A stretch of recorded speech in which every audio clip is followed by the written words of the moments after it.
record on this computer. It's recording. What is what is that?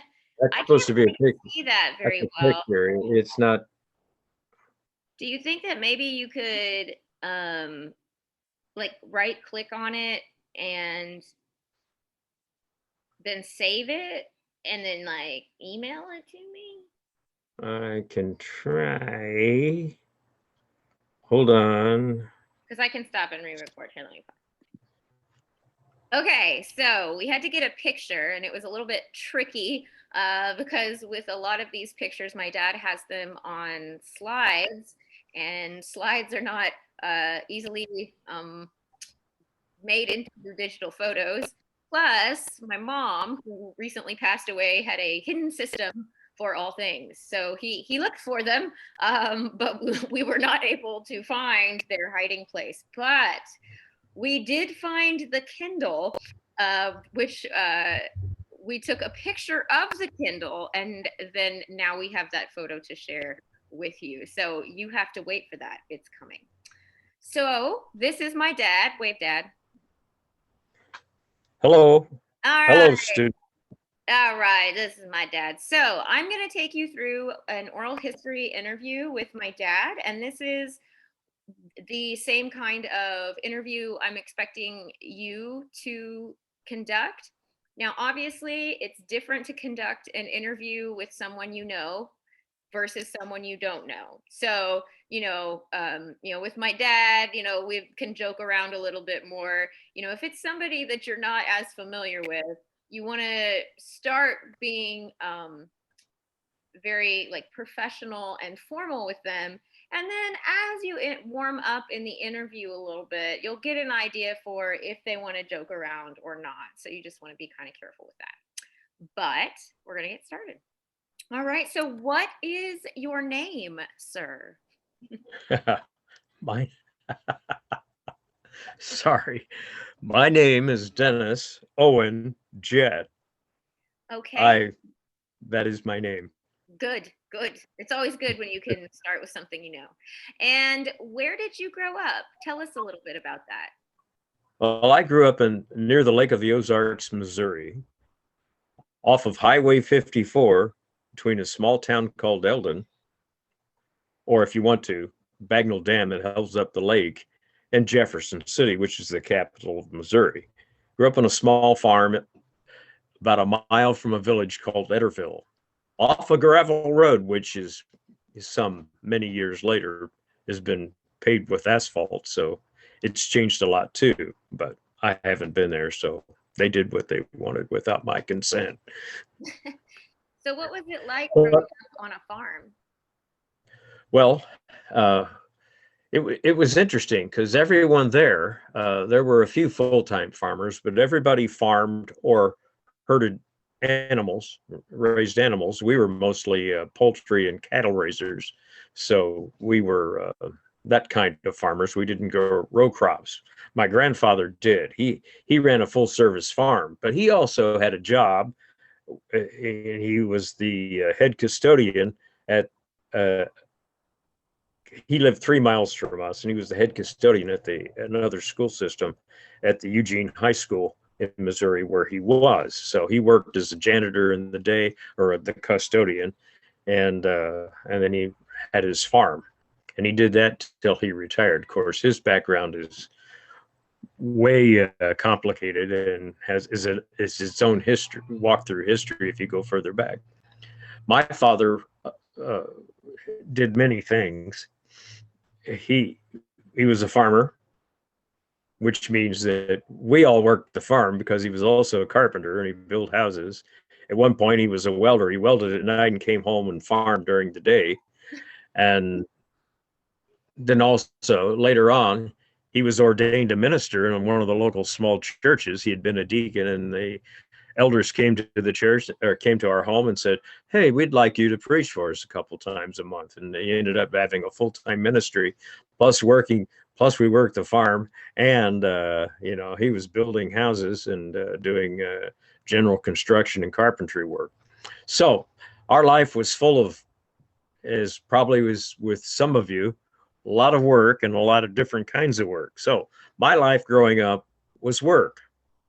One of my many lovely tasks was to pick up the dead turkeys in the turkey range after school. I used to have I used to have dreams, nightmares that I had maggots growing in my hands. Oh my It was God. creepy, but I obviously survived. I have hands, no maggots.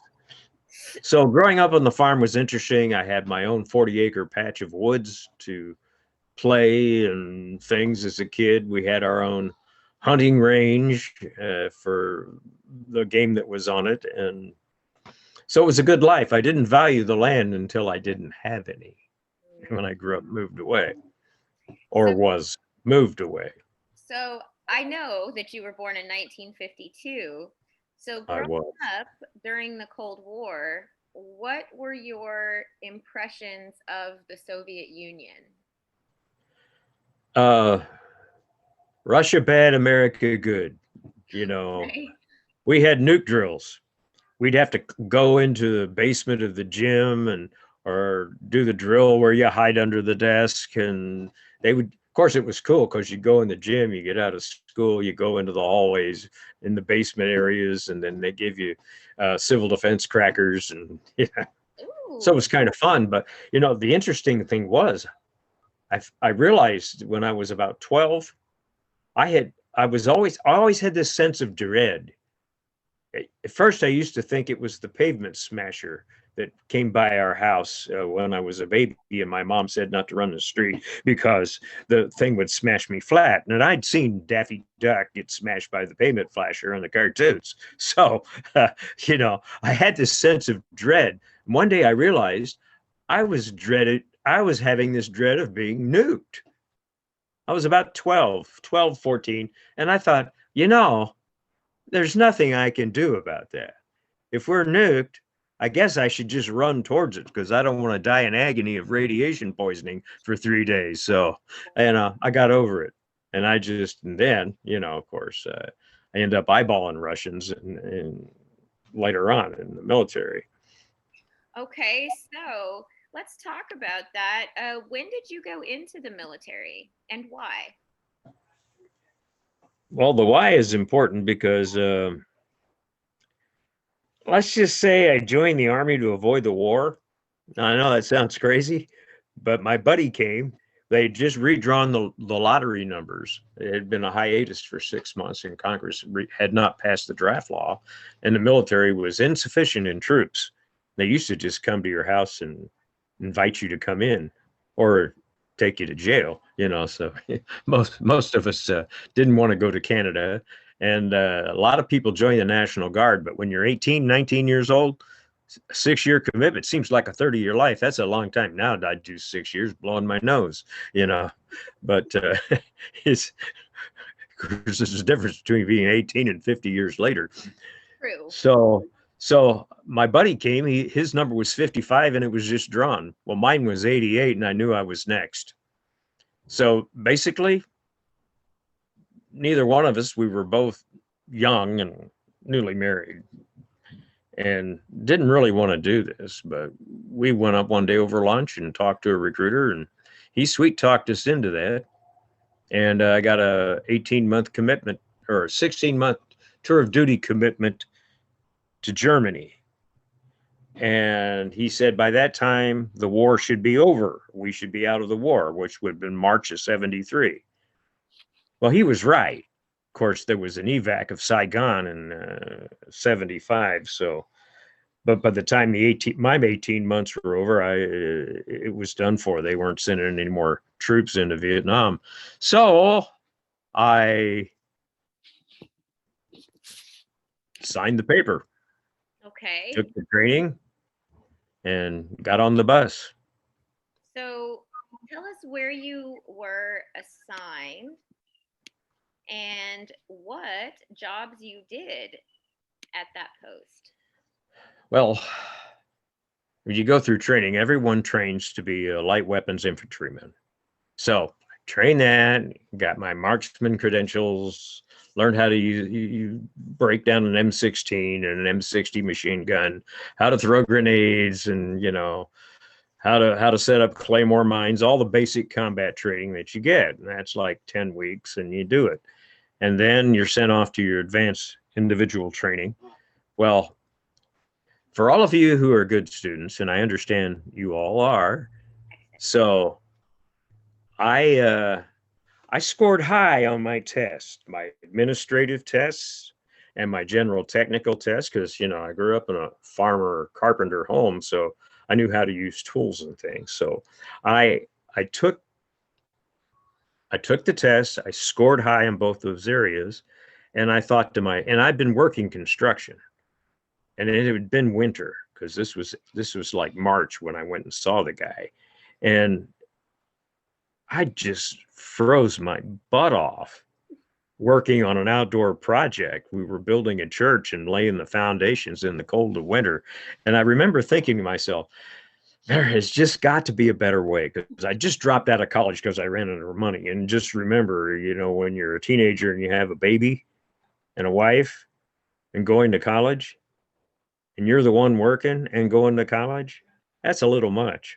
I don't think I could do it now. Well, I don't have any energy now. I'm an old man, but Well, but to be fair, you're right. It's still difficult to be a teenage parent today, for sure. yes, And a yes, lot of students struggle with, for sure. that's right. It didn't have to be. I just wanted to be. I don't know necessarily wanted to be a parent, but it became apparent that I was one. I figured out what caused them after you. Well, I was So the fourth one. yeah, I know. Oh, But I figured out what caused it. So yeah, that's why you have no brother or sister that way, younger. Um, but let's not get into these personal matters. Where was I? I digressed. you So were assigned, and it was I as was assigned, I was trained. I'm in basic training, basic combat training. The They called me out of ranks one day and said, and they called several of us out of ranks, and we were in a training thing, and asked us what we did for our civilian jobs. Well, I told them I was a carpenter. Another guy was a nurse. Another guy was a steel worker, whatever. They took us off to take tests. They gave me the carpentry test, and I passed it with flying colors. That was the easiest thing I'd ever done, because, so they awarded me, before I even finished basic training, I was a certified carpenter by the Army because I passed their carpentry test. So I had that going for me. If I failed combat, I could go build something. Or if you fail combat, what's that all about? Ooh, that's grisly. And usually they make you cook if you fail everything. Uh, and then the rest of us have to eat it, from the guy that failed combat. oh, Uh, so after that, I had been initially assigned to a desk, a white collar job. I was assigned to train as a special courts martial recorder, and that's what I was certified by the Army to be. But I essentially worked as a JAG assistant, and I was assigned to work for a battalion commander. So I ended up as a JAG assistant, Judge Advocate General, JAG, and okay. it's working for the legal branch of the Army. And I took care of the legal paperwork for the battalion commander, and was the enlisted support for the officers managing their companies and the discipline of the troops. So I worked a lot with the provost marshal and the cops, and I sort of was like a court recorder and a legal assistant, a paralegal was what I was. So I did that because I wanted a job where I wasn't going to be cold all the time, because I just had that, and I thought there'd be a better way. And I wanted a job where I wouldn't be the last corpse in a body bag dragged out of the jungle for a lost cause. That didn't appeal to me. And I wanted a job where maybe I could be with my family and go home at night. That's asking a lot for a guy in the service, and especially for a guy who was being called to action by his friends and neighbors. So I think So, right now you can keep talking. I'm going to go ahead and share my screen with the students so they can see the picture that we worked so hard. okay.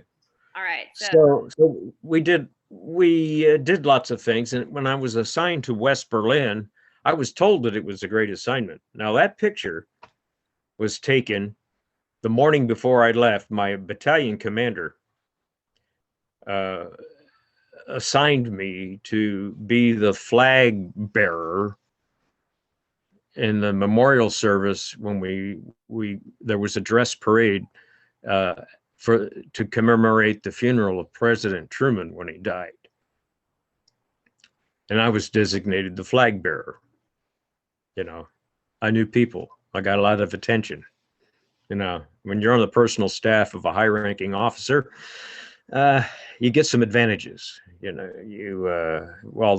when you're out on maneuvers, if you actually get to go there, you know, the other guys in the what we call the line companies, the actual infantrymen, the real soldiers. You know, I wasn't a real soldier. I was kind of chairborne. You know, and they would eat cold rations or whatever they could get out in the field where they were training. But the general would come into my area. The cooks that were there off their trucks, the general's coming, they're making steaks. Well, you know, do I want to go out and eat beans with the boys, or do I want to eat steaks with the general? Well, being 19, 20 years old, I used to have an appetite, and I'd rather eat the steak, though I learned to eat about anything. yeah, you told me that yesterday. You were like, "Well, it was grossly unfair. I chose the steak." Yeah, that's right. That's right. Because I ate a lot of crap. You eat what you eat when you're, and the guys that are actually fighting the war, you know, they may not talk about it, but they eat all kinds of crap. It's So, not easy. so was it difficult for you to adjust to life in Berlin? Nah, no, not really for me. You know, I lived in a barracks, and then when my family joined me, we had an apartment off the post, and I just take the bus to work. Nice. And well, oh yeah, you get on the bus. One day I'm standing at the bus stop, and these two old ladies came up to get on the bus, and they looked at me and they go, "You know, American soldier, why we like Americans?" I thought, oh no, what are they going to say? I said, no. What? They said, because you're not Russians. And if you've ever read Leon Uris's book, Armageddon, it's about the Battle of Berlin and the horrible rape, pillage, and plunder that the Russian troops did to the people that were there, who were basically defended by boys because all the men were dead. We killed them all. The American army had killed them all, it was a war. So the ladies, 8 to 80, as Juris described it, were, Russian troops just raped them and abused them. So I have a feeling I just saw these ladies as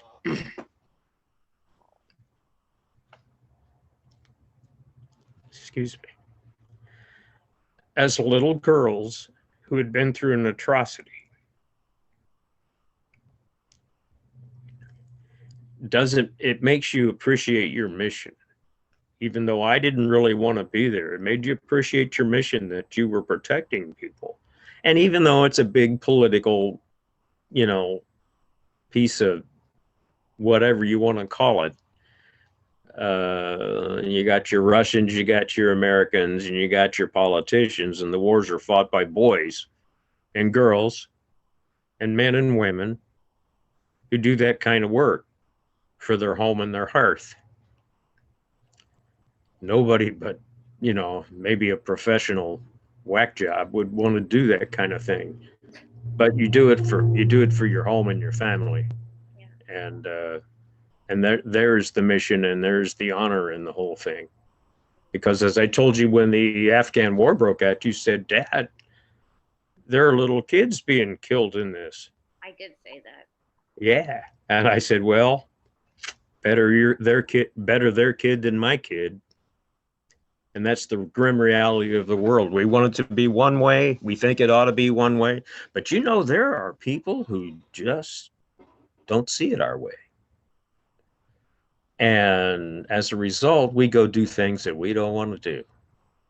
Now, maybe there are people that like that, but most of us don't. We just like peace and understanding and kumbaya. You know what I mean? Yeah. But you do what you got to do because the world, there's some bad people in this world.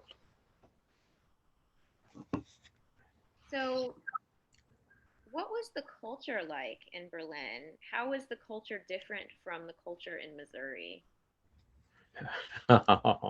Well, Missouri, we had a large German immigrant community. So there were always Germans around. Now, we are not German. We're basically English, Scottish, Irish, British Isles people. That's where we're descended from. But there were a lot of German communities. And so, in fact, 42% of America is of white Americans are descended from Germany, German extraction. So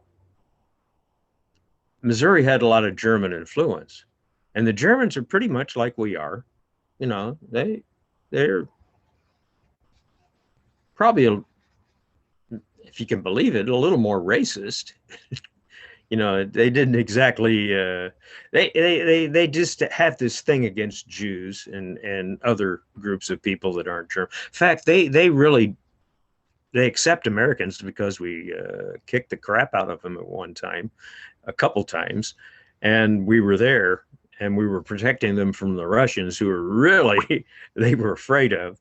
But Germans resented being occupied. They were a strong military power and a very proud and good culture.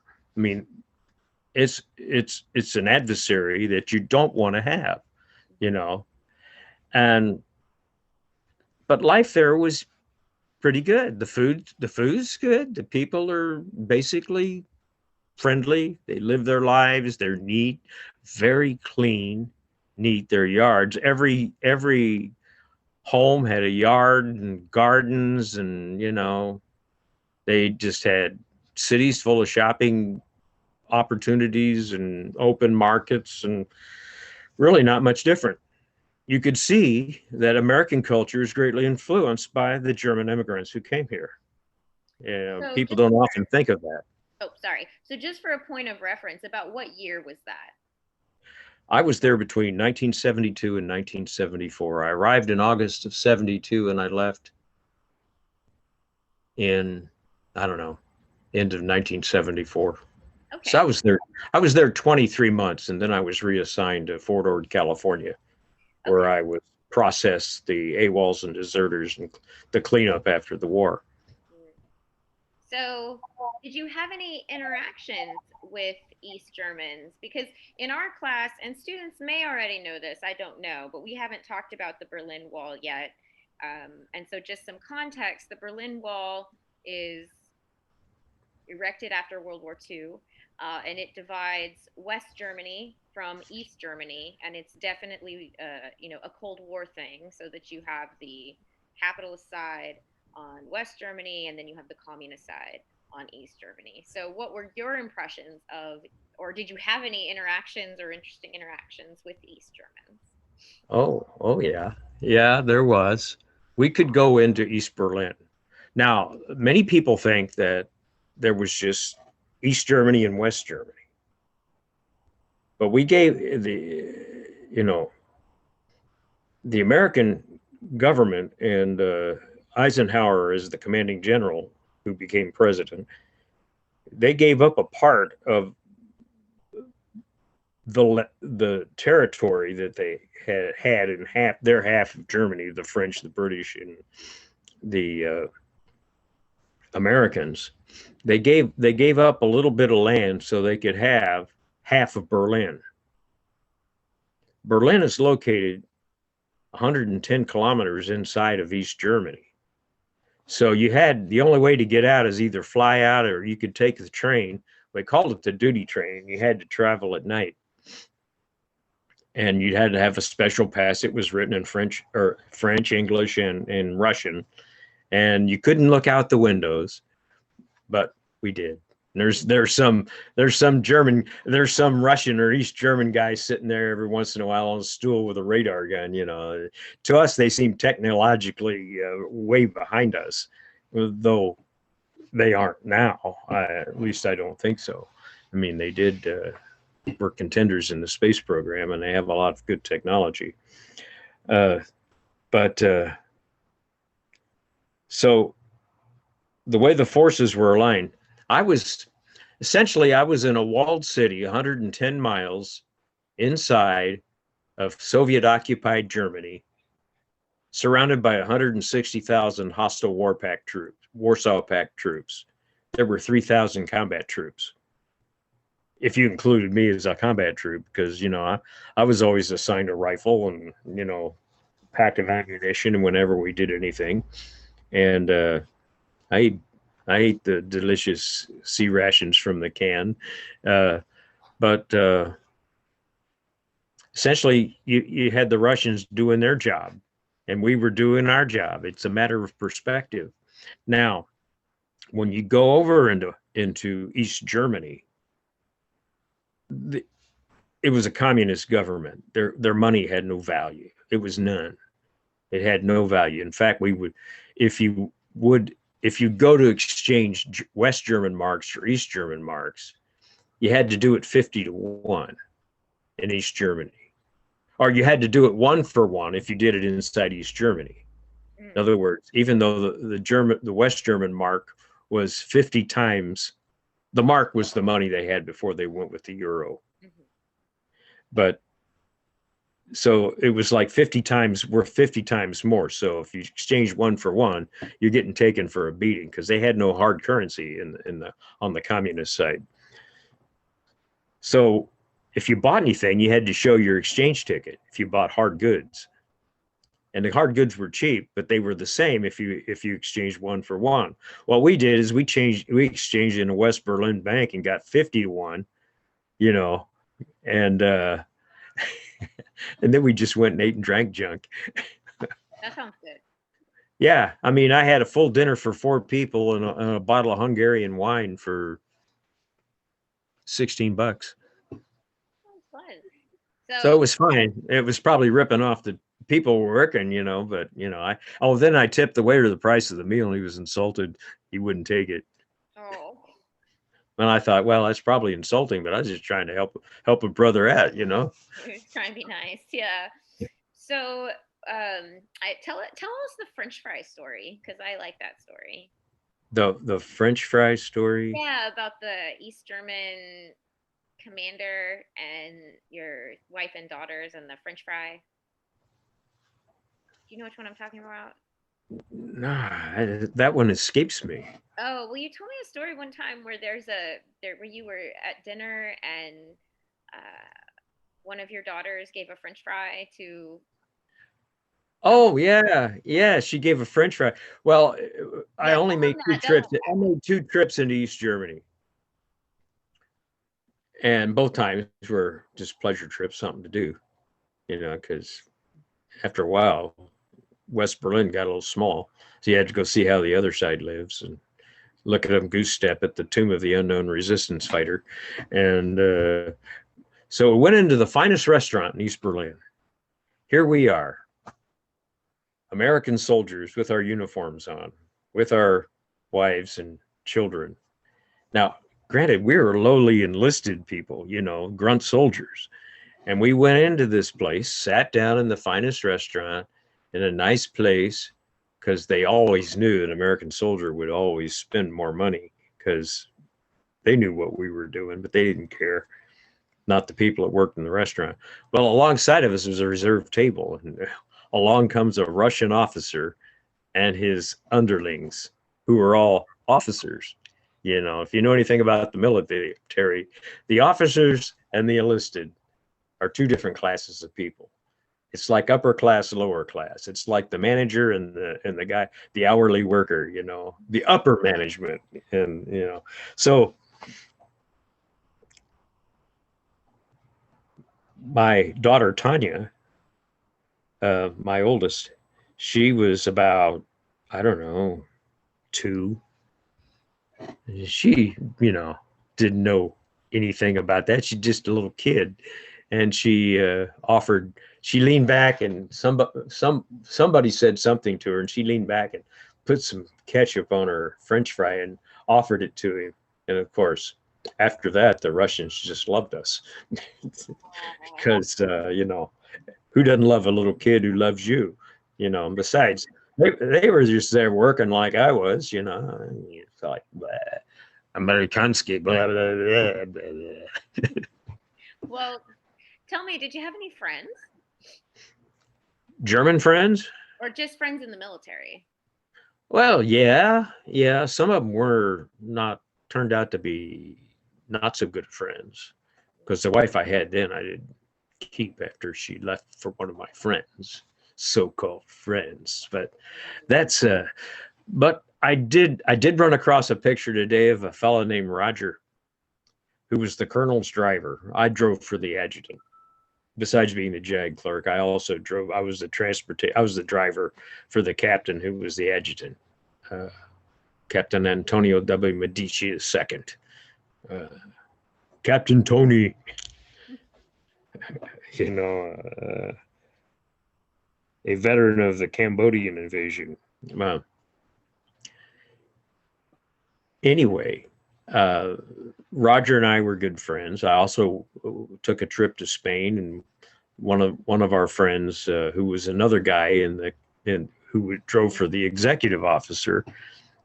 I found out he was on vacation. He was taking leave the same time, so I said, "Well, why don't we just go to Spain?" So we went to Spain, and went to Spain, talked to girls, and we were young and attractive, so it was.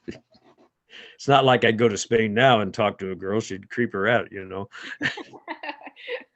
don't know. I've seen you charm. And we went to Citrus Beach and swam in the Mediterranean, and slept in a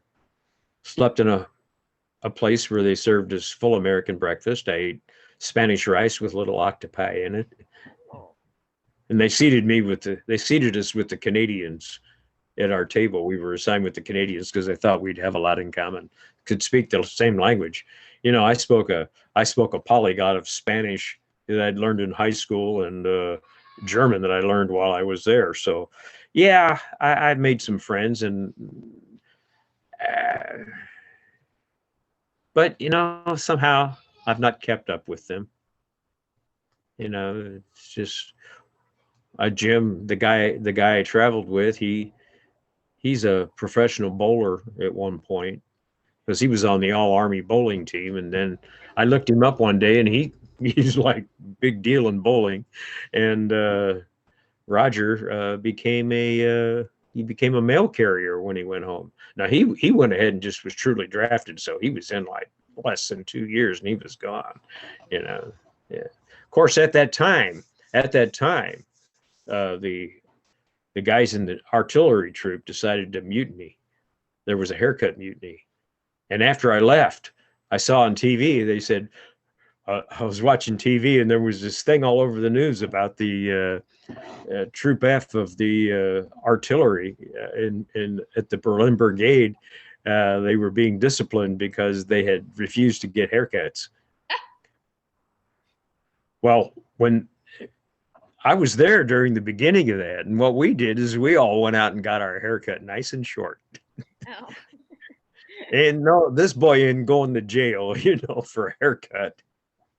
Yeah. So So I did one time grow my mustache out to like you way. had a handlebar mustache?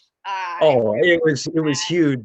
And the captain finally said, "Jett," I called him by his first name. I said, "Sir." He said, "The regulations say that you can grow your mustache out to the end of your lip, or not to hang below the corner of your mouth. But it Okay. didn't say grow it across your face."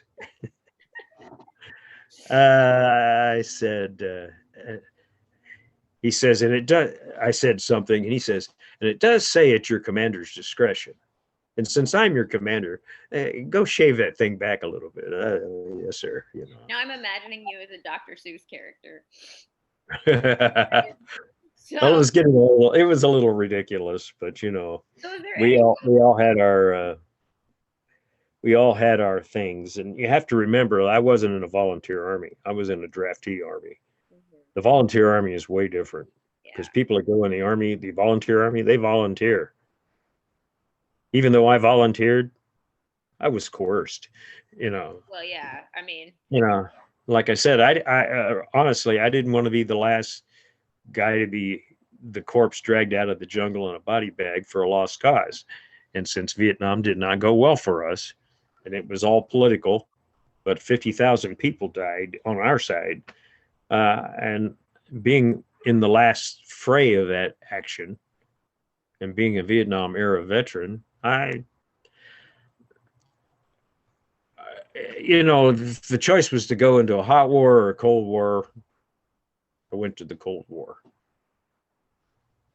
so let me ask you, what are your perceptions of racism in the military? Because the military doesn't integrate until 1945. Um, and while there are some issues in the military in late 45, because the war is almost over, it's really, I'm sorry, the cat just really wants to be in this interview. Um, anyway, while there are some, racial issues, it's not the same as the racial kind of issues of the 1970s. So Vietnam, usually has a lot more to offer in terms of the history of race. So what do you think? Well, the area I went in, they were big on race relations and having us get together people. They'd give us focus groups to go to and assign us, and people of all race, colors, and creeds would then mix and share their feelings and try to have people understand what they were doing. And there had been, before I had arrived, there had been in Berlin what I would call racial strife. Germans generally did not like black people. Really? No, there was a general angst. They were afraid of them in my day. There was a lot of, as I say, it's prejudice. And for those of you who are African American listening to this today, I don't mean to be offensive, but even I grew up in a county. I grew up and went to school in a town. I was, what do you call that, a sundown town? Sundown I town. didn't know it. It was a sundown town till 1970. I did not know that until like 40 years later. Somebody told me at a class reunion, which explained a lot because we only had one black family in our entire school. And I never saw them at night, but they were friends of mine. They were big guys, and I was a little kid, and somehow they liked me because I don't know, their sister was in my class, and some people harassing me once when I was seventh grade. I'm like 5 foot tall and weigh about 100 pounds. And I remember Tom came up to me and he said, "Dennis, those people bothering you?" And well, yeah. He said, "Well, don't worry about it." I don't know what they did, but no, I was not harassed again. So, I had a good impression, but I didn't understand a lot of things because that was just the environment I grew up in. In the Army, I learned a lot, and there was a lot of prejudice against me. And I thought it was unfair, but I was intimidated and a little bit nervous. And I did make black friends, but it was always a level of discomfort. But there had been racial disturbances in Berlin that I think happened 2 years before I arrived. So it was still sensitive. And I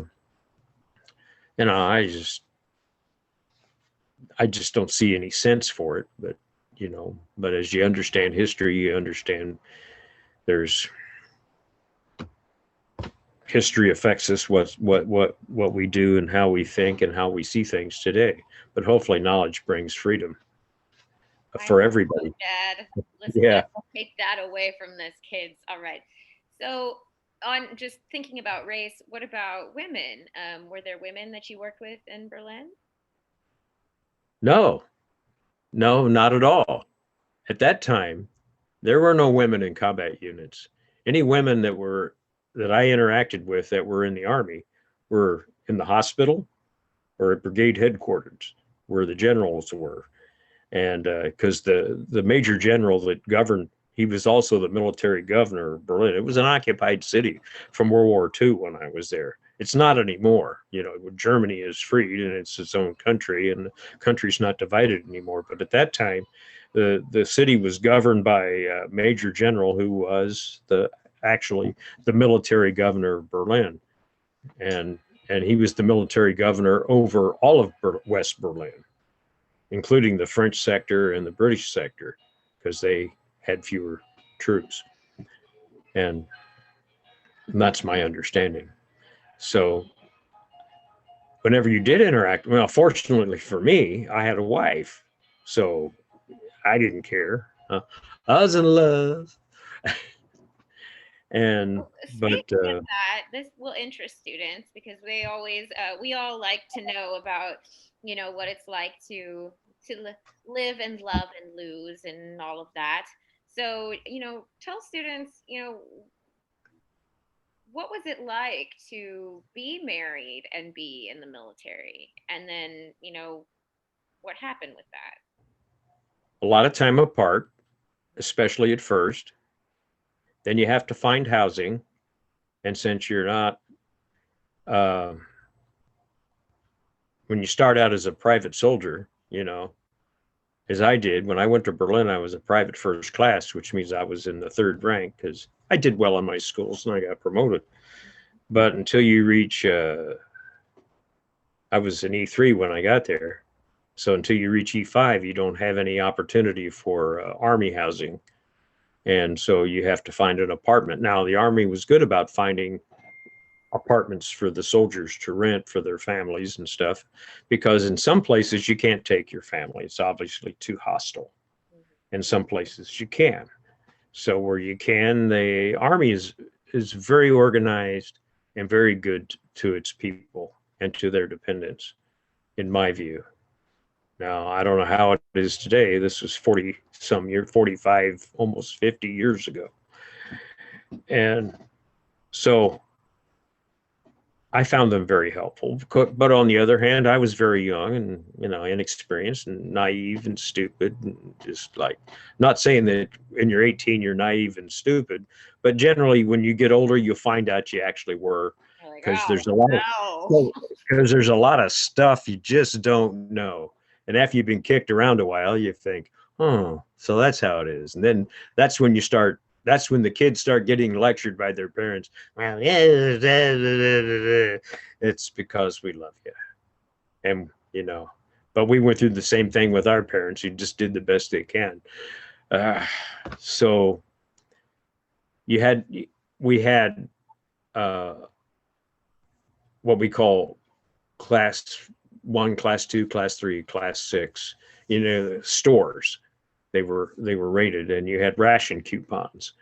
And well, the only ration coupons we actually were given was to control what kind of liquor we would buy at the class 6 Oh, store. okay. Yeah. Because when I got there, there was a sergeant major who was under charges for, he would go around and he was collecting class 6 cards from the soldiers that weren't using them. And then he misappropriated. That's another word for unlawful use of. He misappropriated a Jeep and a trailer that went with it, and he'd go to the class 6 store and buy all this liquor, and then he'd go sell it on the economy, as we called it, to the Germans, because liquor in Germany is highly taxed and very expensive. And he uh, he didn't go to jail, but he was found guilty. But the only reason he didn't go to jail, he was reduced in rank and forced to retire, because it was about retirement for him. But he didn't get any worse because he had done multiple tours in Vietnam and was also a veteran of the Korean War. And whenever you get in trouble in the Army, if you're a combat veteran, they cut you slack, because they figured maybe you just been near too many bombs and you got brain damage, I guess.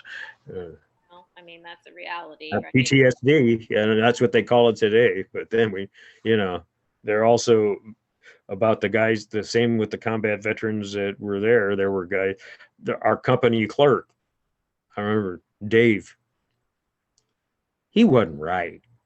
He just wasn't right. And I got to talking to him one day, and he says, I'm just not right.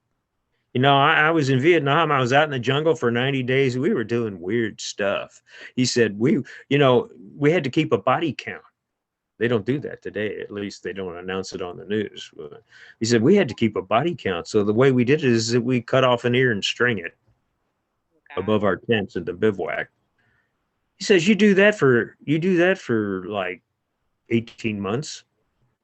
It kind of affects the way you are. I had another staff sergeant who said he'd been banned from Southeast Asia because he had become so cruel. Oh, God. He was, he told me how to take we'd take magnesium and strips and tie it around trees and then blow a whole grove of trees in on the enemy and then light it on fire. And he says we were so cruel. They just banned us. We'd gotten out of control. Oh my God. I'm You glad know, you didn't have to experience that. the My Lai massacre. I ate dinner one time. I'm on business with a client, and I'm eating dinner, because one of my instructors at the court martial school at Fort Ben Harrison, where I did my training, was the court martial recorder on the Cali case. William Cali and Ernest Medina, those guys in the involved in the My Lai massacre, and the court martial recorder felt that some of those guys got railroaded. But when I was sharing this experience with this fellow that was my client, prospective client, and we were having dinner on the top of the hotel in a nice dining room, and I found out that he was the MP that investigated that, and he said they were just monsters. That was his opinion. So take it for what it's worth. If there's a war and you got to go, you got to do what you got to do. But I'm not a proponent of that. Defend the country, defend the honor of the nation, but creepy people got to be stopped. But don't become an animal. Well, it's my opinion. That's why they don't send old men to war. Right. It's like, oh no, we've been there, we've seen that. So I guess on a different note here, was there anything that happened that you think is a funny story that you'd like to share with us? Any funny stories? Well, War's not terribly funny, but life presents humor in all times, even the darkest of times. well, one of my reflections is, there I was working construction in the middle of winter, and it's 20 degrees and colder, and on the banks of the Missouri River in Jefferson City, building a church building. And I'm freezing. You work for 20 minutes, you warm up for 20 minutes. It was that kind of a day. And I remember thinking to myself, I got to get a better job. And so, year and a half later, I'm digging a foxhole in the Harz Mountains in the snow on the Soviet occupied Czechoslovakian border. And I'm thinking, I got to get a better job. Well, I eventually did. But every time I think of that, I think, I got to stop saying this. I was literally digging myself, and all I ended up doing was digging in the cold. And I thought, Yeah. someday my back's going to give out. So I got a job when I got out of the Army working in broadcasting. I thought, this has got to end. Right. You Yeah. told me a story yesterday about the guy chasing the tank. You should tell them that. Oh yeah. There had been one day, I'm on the second floor of the old Telefunken factory building that the Nazis had, and that's where they put our barracks and our offices. And there's this one MP that was friendly to our group and where we worked, and he he came up and he goes, "Oh," I said, "What's the matter with you?" He says, "Oh, this is just crazy." He said, "You heard about the tank, right?" I go, "Yeah, I heard about that." He says, "I was chasing it in a squad car." I said, "Well, what happened?" He said, "Well, there was this guy in 48th Armor who his girlfriend, he had a German girlfriend. She left him, went to East Berlin. Well, he just went nuts. He stole a tank out of the motor pool and driving down the street. And his intention was to crash through the wall into East Berlin, which is nuts because there's on the other side of the wall were tank traps that would rip his treads off and landmines and, a bunch of Volkspolizei that would just shoot him to death if he ever got out of his tank, and the Russian army would be happy to blow one up. So the guy had just freaked out and lost his mind over his woman, young love. What can I tell you? I can't criticize him because, I had my troubles. But so this guy just stole a tank and just decided he was going to go into East Berlin and get his girlfriend. I don't know what he was going to do after he got there, but the wall was reinforced. You gotta Yeah, have that end game. You gotta have the end plan.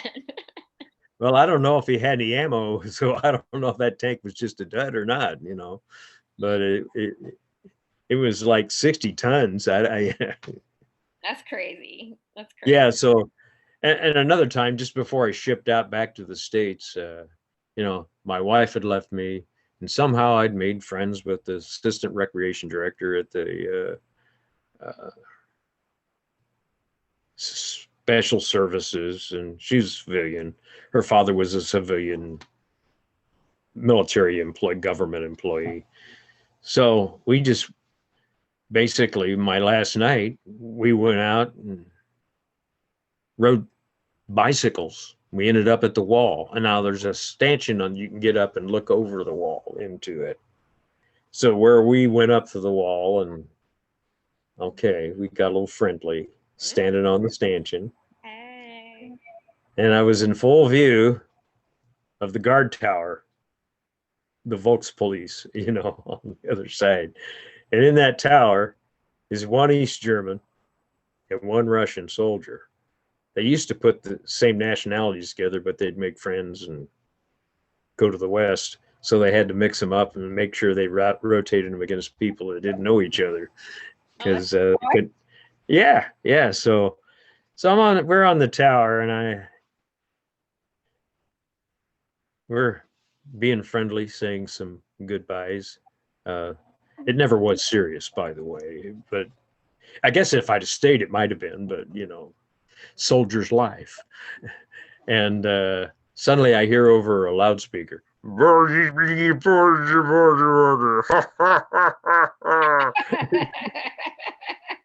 then another, and I know how to speak some German, and I recognize the difference between the two languages.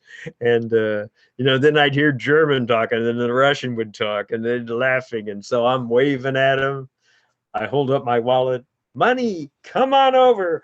Girls. Of course, I realize there's girls there too, but the idea,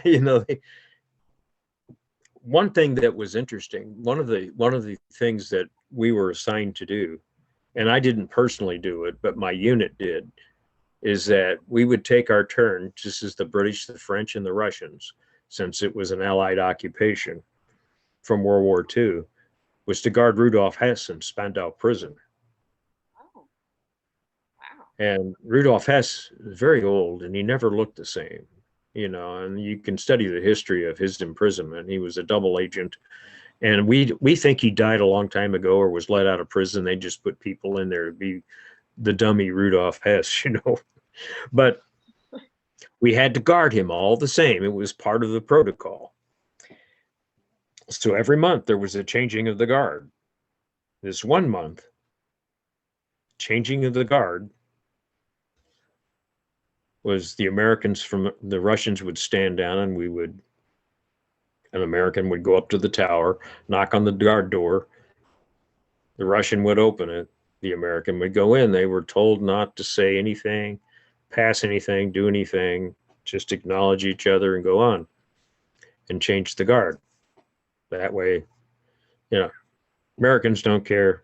Russians very nervous, because after all, we have a free society, at least much freer than theirs. And but on the other hand, they're all Russians, and we are a mix of immigrants. But we are bound by our Constitution and national honor. We want to believe that.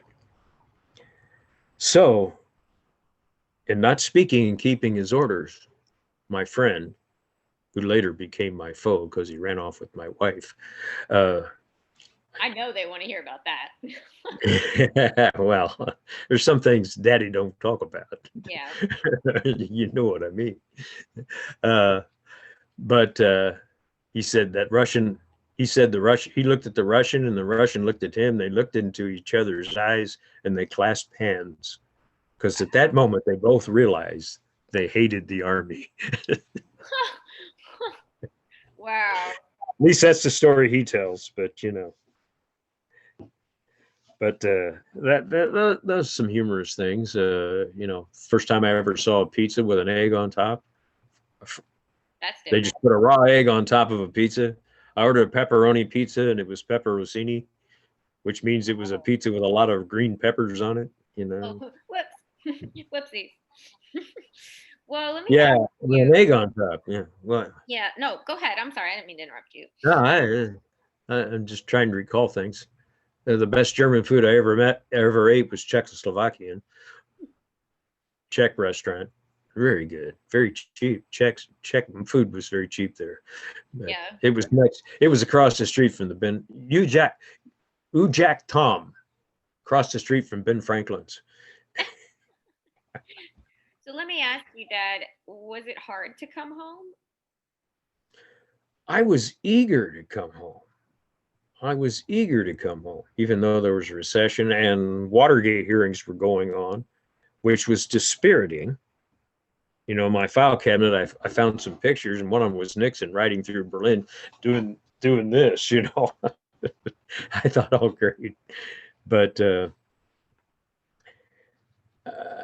when I got home, I thought, oh, this will be great. This will be great. I'll just go into a restaurant, speaking English, ordering American food, a cheeseburger, French fries. It'll be American style. It'll smell like America. I got to JFK, went into the restaurant, ordered a cheeseburger.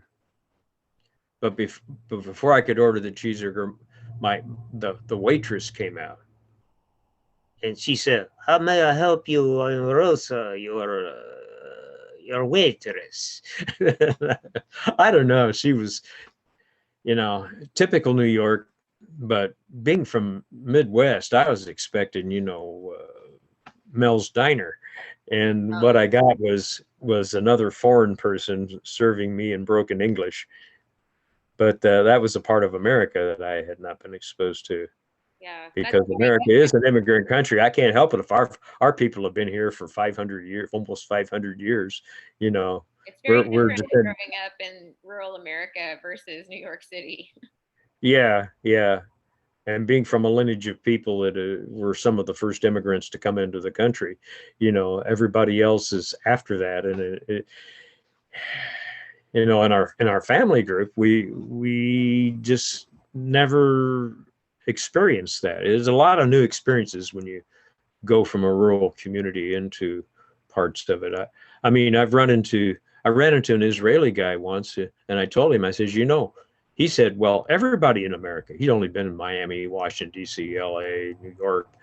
I said, well, there are parts of this country where there are people whose families have been in this country not 5 years, 10 years, but for 500 years. He goes, no. He couldn't believe it. I said, well, how do you think the country was put together like it is today? It wasn't because you guys just came from Israel and hopped on a plane and came here and suddenly America is grown. There are farmers. I said, I can take you places in this country, and I'll show you people you evidently don't even know exist, but they are most of the people that live in this country. It's the heartland. It's not the coast, it's the heartland. And it's people like we have here in Texas. And even though we're a mix of long and short term immigrants, we're the heartland, and we are. I like to believe that we're the backbone of America, Well, and I who've made things so everybody else who wants to be an American can come in and hopefully thrive, just yeah, like we want to. I mean, I think that, one of the things that's probably true is that when you go to a lot of different countries, the city areas are very different than the rural areas too. So that wouldn't Yeah, necessarily. rural areas, people are a little more cautious, a little more clandestine. Uh, City areas are used to new people and new experiences. But overall, I found, and it's a little tip for when you're traveling into another country, just don't assume everybody speaks English, and don't try on your first attempt to communicate with somebody who doesn't speak English as a first language to just suddenly speak to them in English. I mean, how would you feel if say, a Serbian just walked up to you and started talking to you in Serbian, or Chinese, or some language you don't understand? You would be offended by that they would not, well, to lose the ugly Americans feel, if you've ever read the book The Ugly American, it might be a good read sometime for somebody to understand how the world was in the 50s and 60s after the World War. But I found I learned enough German when first thing I did when I got there is I took a German class so I could just start to communicate. And then I would always, if I needed to inquire of someone about something, because I knew the Germans all spoke English there in some way, shape, or form, but they wouldn't admit it if you just talked to them in English. So I'd always try to start my conversations in German, and then they would say, "Oh, do you speak English?" And I go, When your "Yes." German was bad, they were like, okay, hold on. And then I would say, "Well, yes, I will try." And that put me at ease. And generally speaking, their English was better than mine. It happened in France. We went back from Spain into France, we had we're at Pau, France. It was a historic place where American troops. It was the first. It was the first town in France that was apparently liberated by American forces during World War II from the Nazis. And sat down in a restaurant, French restaurant, Pau, France. Well, we were 21 at that time. Two 21-year-old GIs in civilian clothing, and the waitress comes speaking in French. Now, I speak about 10 words of French. At that time, I spoke broken Spanish and a little bit of German. My Spanish is better now, and my German is better now, but my French is not much better. So I tried ordering and everything in German. And they were on the wrong side of France to speak German. I said, well, Spanish, you know, and they got somebody that spoke Spanish. And while I was speaking Spanish, she looked at me and she said, the waitress said, "Do you speak English?" I looked at my friend and I said, a little bit. I got my dinner. There you go. There you go. I got my dinner. And so it's something you learn, just to remember when you're in somebody's country, it's their country. And America may be powerful, but they're proud of their country. And in business, I've learned the same thing. And of course, when I was in business, I didn't deal with what you would call the lower class people in business. I was dealing with people that looked at me as lower class, you know. So, yeah, let's talk about that. So, when you came back from the military, tell us a little bit about kind of where you went from there and kind of like your career track. So, like, you told us earlier in the interview that you went into broadcasting. I did. I got out. My father was a minister in Sydney, Iowa at that time. And so I just went and lived with them, and I got a job in a town called Nebraska City. It was because Sidney, Iowa is right on the Missouri River, and across the river was Nebraska City. Well, there was a radio. Well, I went over there to look for work. Frankly, I went to the employment office, and I only had a high school education and some experience in the Army, and it was January, so again cold. I got to get a better job, and construction was off, so there was no sense in that. And the Army had taught me some very valid skills: how to kill people, how to drive and maintain a Jeep, but I'm not a mechanic, but I could change the oil, and how to court martial somebody. That's very helpful on the outside. And I don't know. That was about it. And there weren't any jobs for that except in the National Guard. And I really didn't want to, still 6 years seemed like a long time. Might not have been a bad idea that time. I was already trained. I had rank. But I could have got extra pay, but no, I was done with it. So I went into several places. Didn't have any accounting experience. Could have done that. There were a couple of other things. I didn't have any experience for that. Now, mind you, at this time, I'm 23, 22, 23. But I walked into this radio. There was an ad for a salesperson at a radio station selling advertising. Well, I went in. I didn't know what I was doing, but when I was younger, I had a really deep voice. It's the voice of the Jett family. Jett men have this real deep voice. My nephews call up, and I don't know which one of them it is, but they sound like me. And only their voices are young and deep. But I went in, and I talked to the guy. I guess I was cheap. I was still used to Army pay, so I worked cheap. I thought I didn't know. So he takes me back into a sound room where there's a tape machine, and he said, "Record this," and it's a newscast report. It's a news article. And he gave me another thing. He says, and I said, "What's this?" He says, "This is ad copy to make a commercial for radio, an ad." So I took it and I recorded them. Well, when I got to I thought, now I've watched ads on TV. I'll just imitate that. So I imitated giving, today at Ferguson's, there's, and then I watched Walter Cronkite all my life. So in doing the news, I sort of patterned my voice that way. Well, he loved it. He says, "You sure you haven't done this before?" I thought, well, no, I haven't.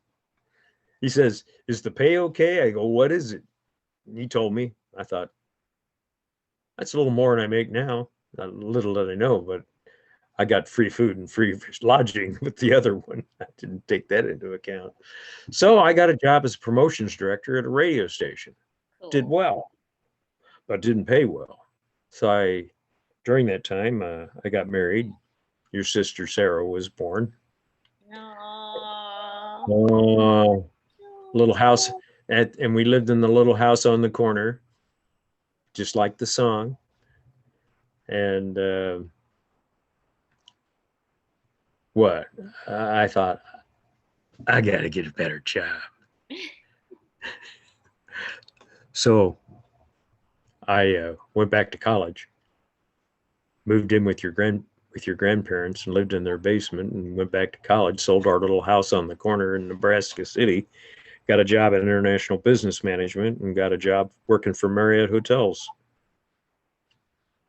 And I have retired, I retired from Hilton, but so I had a good and satisfying career, and and I studied international business management, and I worked in that area. So I'm one of those people that managed to actually do what I went to school for. That's rare. I know. That's rare these days. But I didn't go to hotel school, but it was international business management, and I at one point was opening hotels and advising hotels for Hilton all over Latin America. And in fact, I had a territory once of the Western Hemisphere. So, Oh, you that's know, great. That's a lot. from Whistler's Mountain to I've been from Whistler's Mountain to Buenos Aires, and That's points in between. I think that certainly you've had so many interesting experiences in business. That would be a whole other interview, I think. Maybe one we should do, but maybe, maybe. But I do have kind of one last question for you. What do you think that the students should remember about the Cold War, the Vietnam War, just the era that we're talking about during this interview? What do you think they should remember? That people should really be cautious about getting into war, because it's not your leaders who are fighting the war. The war may be necessary to protect your nation and your homes, but as you'll learn if you study economics, if you study history, war is usually caused by somebody wanting something that someone else has, and then by other people defending themselves against that aggression. If you're being aggressed, if you're being attacked, and your citizenry is being attacked, you have to defend yourself and your way of life. Unless you just don't like your way of life and, hook it, get out, go somewhere you like. But if you like your way of life and you like the freedoms you have to fight back. But you also, as a citizens group, it's very important that you elect people to represent your voice who understand that the people who are fighting that war, it's not the United States fighting the war. It's your brother, your sister, it's you, your mom, and your dad. It's the kid down the street.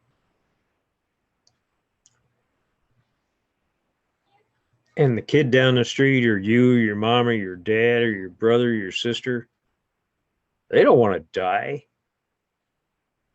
But they will give it up. But you don't want them to die for nothing just because some capitalist wanted to get rich. And you can get rich by, selling bombs to somebody.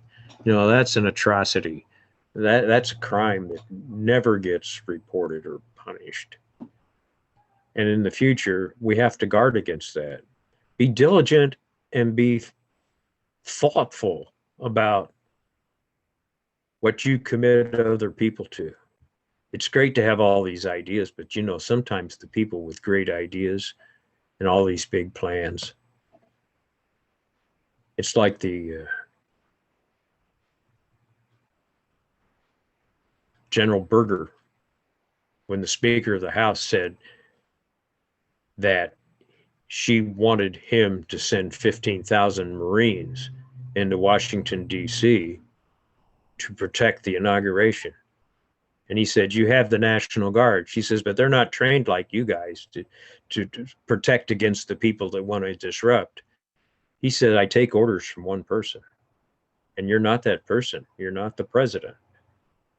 And there are people who would actually use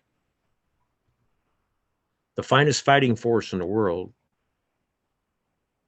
against our own citizens. And you can't allow those people to have that kind of control. We have to follow the Constitution. The Constitution was made by wise people a long time ago. And if you follow it, it kind of serves as a safety net. Now, is there a lot of things wrong with America? Yeah, but there's a lot of things right. And if you compare us to some other country, there are not too many that allow us the freedoms that we have. Can we improve the lives of our citizens? Yes, we should be able to. And that's our hope. Every generation hopes that. Are there greedy people in government? Is government corrupt? Yes. But are there good people in government? Yes. We Hopefully, hope, hopefully. hopefully. I'm not as confident. But So, yes, you you're know, right. You're right. Hopefully there are. if there's hunger, people need to be fed. If they're naked, we're supposed to clothe them. If they have no shelter, we should see that they're taken care of. But we got to learn to teach people to fish and not just to eat the fish you give them for the day. I'll eat my fish. Well, you eat your fish. I'll have a hamburger. I'll have a cheeseburger, Eat please. my fish. But Ed, I really appreciate you doing this interview with us. Is there anything else you wanted to add before we wrap it up here? um, no, you've got a lot of life ahead of you. Me or Make the it good. kids? Well, you, both of you. Oh, well, yeah, I guess that's true. Both of us. I hope so. I hope so. And most of you, you have a lot of years to get to through before you get to me to be my age, and that's good. And there's a lot of things to do, a lot of things to see. There's a lot of world out there. There's bad, there's good, there's evil. Look to the good. If you see somebody falling, lift them up. If you fall down, get up. And when you get up, bring somebody up with you. It'll be a better world. Sure would. I love you, Dad. Love Okay. you. Well, my dad and I are now going to go and just cry for a little while and be filled with emotion. But so that's pretty much how I would conduct an oral history interview. Um, I think this one went really, really smoothly, minus, the cat in the background, or, there are times where, especially if you're conducting this interview over Zoom, which I think a lot of you will be because of COVID, and just in general, because you may have people you want to talk to other places, sometimes it's a little hard to know when it's your turn to talk. So, if you do interrupt somebody like I did, because I got excited, just be like, oh, wait, pull yourself back. But, it's always good to try to let somebody finish talking as much as you can. And don't be afraid to get back on track either. Sometimes it's good to either ask a prompting question or to also just kind of come back and ask a different question. And there's a list of questions that I wrote, and some of them I didn't ask because the way the interview was going, I really didn't need to ask those questions, or it wasn't the right moment to ask those questions. So, just because you go in with a certain set number of questions, that's just like your jumping off point. So, you can add some, you can take some away, and that's just up to you. So I'm going to stop recording now. Thank you, Dad. Let's be like, yeah, thank you, Dad. He's laughing. All right. So I'm going to stop recording, and that is the end of our oral history video.